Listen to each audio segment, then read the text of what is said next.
So, maybe you've heard of Arch Linux, but now you might be sitting there and wondering, is this really the best for me? I mean, it has its benefits, but it might depend on the person. So, without any further ado, let's get right into the video.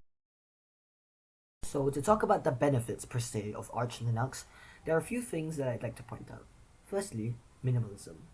Arch Linux has a motto of keeping it simple and stupid, which in this case can mean things like having simpler package structures or even just being simpler overall with less user experience fluff, etc. And another great thing that it offers is control. Sometimes you might want to be able to do something like, say, change how your kernel works. In some things, like say macOS, this might not really be possible thanks to things like system integrity protection, etc., or whatever equivalents there are. And additionally, its manual install process allows you to know what goes into your computer and lets you have a better understanding of Linux, not just GNU/Linux as a system, but rather sometimes even individual components such as the kernel, scheduler, etc.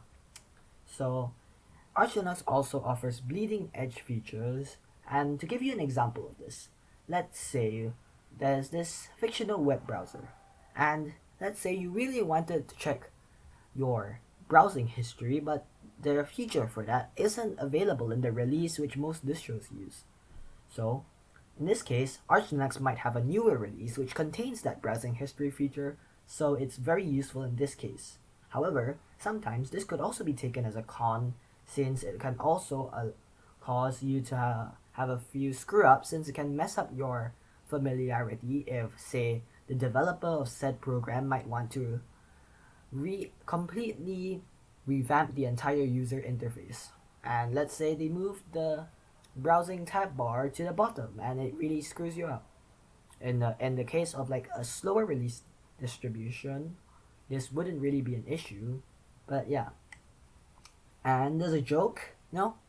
Some Arch users really like to flex that they use Arch, by the way, and this simple thing can sometimes be taken as an identification method. And speaking of Arch users, Arch Linux has an amazing community which is very supportive and and is often seen helping out other people with like things like say, oh no, my Arch Linux system won't boot, or etc. So personally, I do use the Arch Linux distribution, and update sizes are usually negative.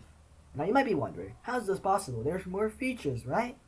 Well, sometimes that negative update size can include cleanups, etc., which they might have forgotten in the previous release. And also, it's my computer also tends to run much faster since there are less background processes compared to something like say Windows. And overall, the pros here are pretty overwhelming since they offer a lot of, in general, abilities that are very beneficial to power users of GNU/Linux or really computers as a whole. Of course, Arch Linux has its own cons, the biggest of which being that it is a significant investment of time. So, Arch Linux, being Arch Linux, can take a few hours to figure out how to install, and even yet more to read the docs, which tend to be pretty necessary. And why do I say this? It's because, well, I did Arch once and I kind of screwed everything up because I didn't read the docs. Let's just leave it at that. And, however, more experienced Arch users can install the OS much faster, so it's mostly about getting familiar. Additionally, Arch docs tend to be very in-depth, so you might end up further down the rabbit hole than you need to. But like, what I mean by this is that, let's say you just wanted to figure out how to edit a text file, and soon you'll be stuck reading about Vim configuration and trying to figure out what :WQ means. And additionally, Arch Linux can also have a steep learning curve.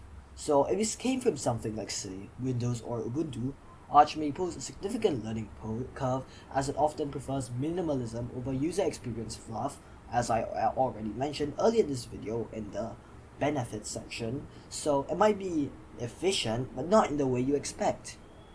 And Arch may also involve a lot of memorization of commands since It is mostly command line driven for some things. I'll just say leave that some things, since you can configure your system to be more GUI oriented, but you also need to know what to do and when. Like, say, oh no, what do I do when my system is broken, etc., etc. So as a result, it's not exactly for the faint of heart.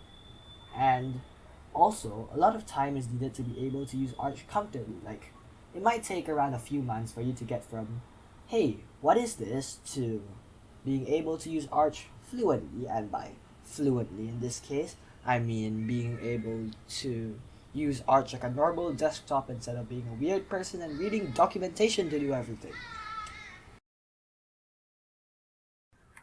Overall, if you have the time and the resources, Arch Linux is a pretty good option.